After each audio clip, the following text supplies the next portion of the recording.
Hey everyone, I'm Moran, and I'm a nurse at Central Hospital.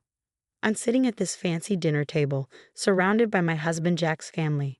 They're all decked out in designer clothes, sipping expensive wine, while I'm just trying not to spill anything on my Target dress. I've been married to Jack for 3 years now, and let me tell you, it's been a wild ride. Pamela, darling, tell everyone your exciting news. Chirps Elizabeth, my mother-in-law, from across the table. Pamela, Jack's sister, practically glows as she announces, Gregory and I have decided to start trying for a baby. The table erupts in cheers and congratulations. I force a smile, but my stomach twists into knots. Jack and I have been talking about having kids too, but we haven't told anyone yet. Oh, how wonderful, Elizabeth gushes. I can't wait to have a precious little grandchild. It'll be so perfect, keeping our family line pure and strong. I nearly choke on my water. Did she really just say that? I glance at Jack, but he's busy patting Gregory on the back. I catch Richard, my father-in-law, giving Elizabeth a pointed look. So, Moran, Pamela turns to me, her smile tight. Any plans for you and Jack to start a family? Before I can respond, Elizabeth cuts in. Oh, I'm sure they're not ready yet, right, Moran? You're both so busy with work and all. I open my mouth to speak, but Jack jumps in. Mom's right. We're in no rush. It feels like a punch to the gut. We literally just talked about trying for a baby last night. What's going on? The conversation moves on, but I'm stuck in my own head, replaying Elizabeth's comment about keeping the family line pure. It's not the first time I've heard something like that, but it never gets easier. After dinner, I pull Jack aside in the hallway. What was that about? I thought we agreed we were ready. He runs a hand through his hair, avoiding my eyes. I know. Can we talk about this later? Now's not the time. I watch him walk back to his family, laughing at something Richard said. I've never felt more alone in a room full of people. On the drive home, the silence between us is deafening. I can't shake the feeling that something's off. The way they all looked at each other when Pamela made her announcement, the weird comments about purity. It's like they're speaking in code, and I'm not allowed to know the meaning. As we pull into our driveway, Jack finally breaks the silence. Look, Moran, maybe we should hold off on the baby thing for a while. Let Pamela have her moment, you know. I feel like I've been slapped. Her moment? Jack, this isn't a competition. We're talking about our family, our future. He sighs, looking frustrated. Can we just wait? Please? I couldn't believe it when I saw those 2 pink lines on the pregnancy test a few weeks later. My heart raced as I waited for Jack to come home. When he walked through the door, I practically jumped into his arms. Well, what's got you so excited? He laughed. Jack, I think I'm pregnant. His face lit up, but then I saw something else. Worry, maybe even fear. He hugged me tight and whispered, That's amazing, babe. But let's keep it quiet for now, okay? Just until we're sure. I agreed, but something felt off. Still, I pushed the feeling aside, focusing on the joy of possibly becoming a mom. A few days later, we had another family dinner at Richard and Elizabeth's place. As I was heading to the bathroom, I overheard voices coming from Richard's study. The door was slightly ajar, and I couldn't help but listen. Jack, you need to put a stop to this. Richard's voice was low but firm. What are you talking about, Dad? This pregnancy nonsense with Moran. You can't let it happen. My blood ran cold. Elizabeth's voice chimed in, dripping with disdain. Think about the family, Jack, our reputation. We can't have our bloodline tainted. If she insists on having children, Richard continued, you might need to consider ending the marriage. I waited for Jack to defend me, to stand up to them. His response shattered my heart. I understand. I'll talk to her.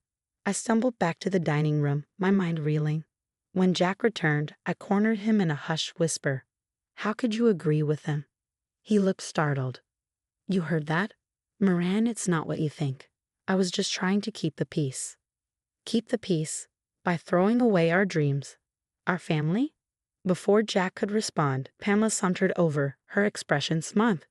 What's this I hear about you two trying for a baby? I froze, unsure how she knew. Jack stammered. We're not, Pamela's face twisted in disgust. You can't be serious. A mixed-race child in this family? It would be a scandal. The room fell deathly silent. All eyes were on us. Elizabeth stepped forward, her voice sugary but cutting. "Moran, dear, surely you understand our concerns. This isn't the right time for you to have children. Perhaps it's best if you reconsider your priorities." I looked at Jack, silently begging him to stand up for me, for us. But he just stood there, silent, conflicted. I couldn't take it anymore. Grabbing my purse, I rushed out, ignoring Jack's calls behind me.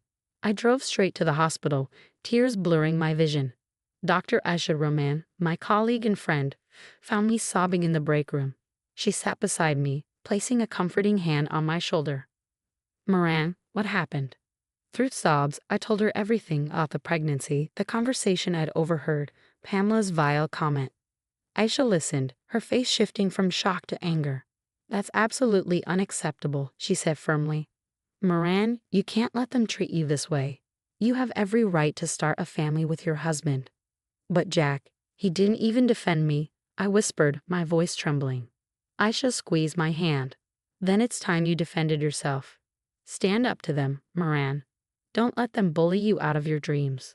Her words ignited something inside me. I wiped away my tears. "You're right, I've spent too long trying to fit into their world. It's time I showed them who I really am." As I left the hospital that night, determination surged through me, though fear still lurked in the corners of my mind. I knew the battle ahead would be tough, but I was ready to fight for my future, even if that meant fighting against the family I had married into. Over the following weeks, I began paying closer attention to Jack's behavior. Late-night phone calls, hushed conversations that ended as soon as I entered the room. Something was definitely up. One evening, I overheard him in his study. "Yes, Dad, I understand the terms of the trust fund." "No, I haven't told her yet." I know. Time is running out." My heart pounded.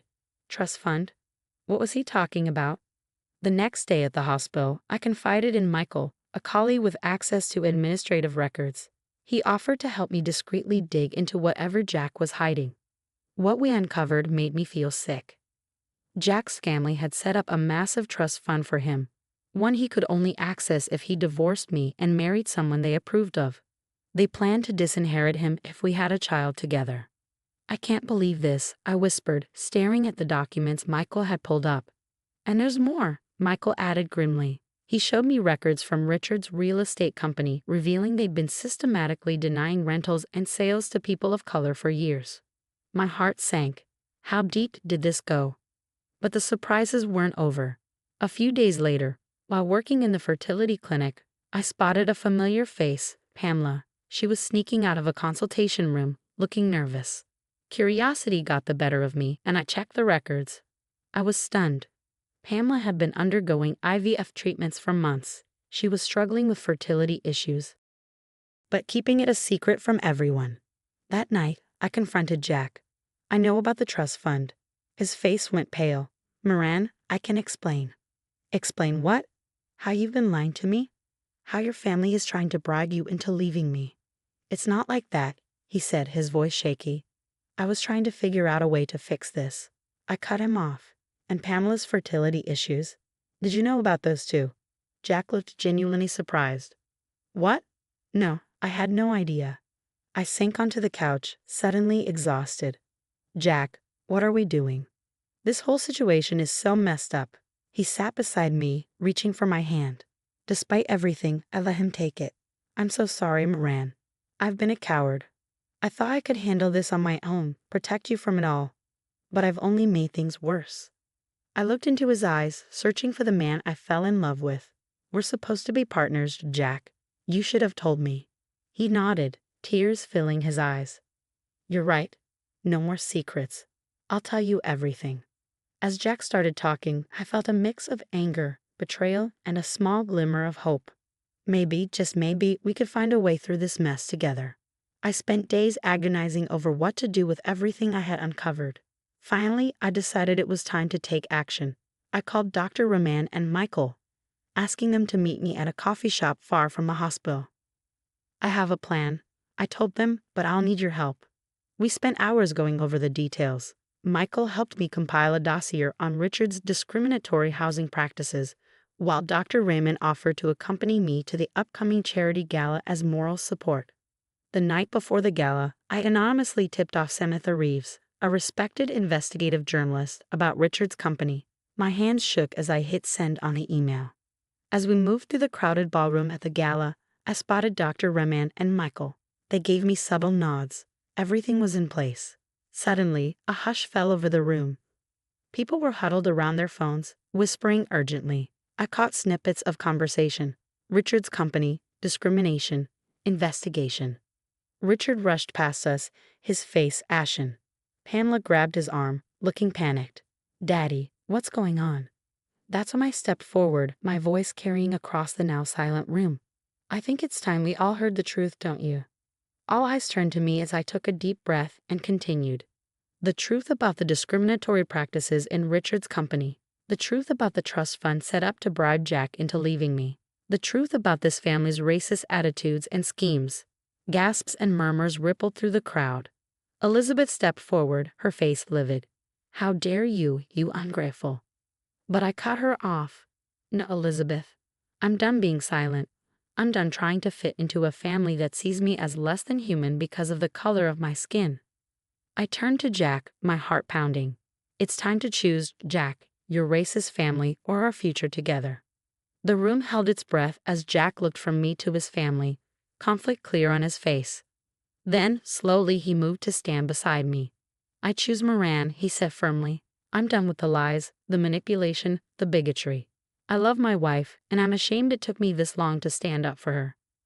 Pamela, who had been uncharacteristically quiet, suddenly burst into tears. "This is all your fault," she screamed at me. "If you hadn't come along, everything would be perfect.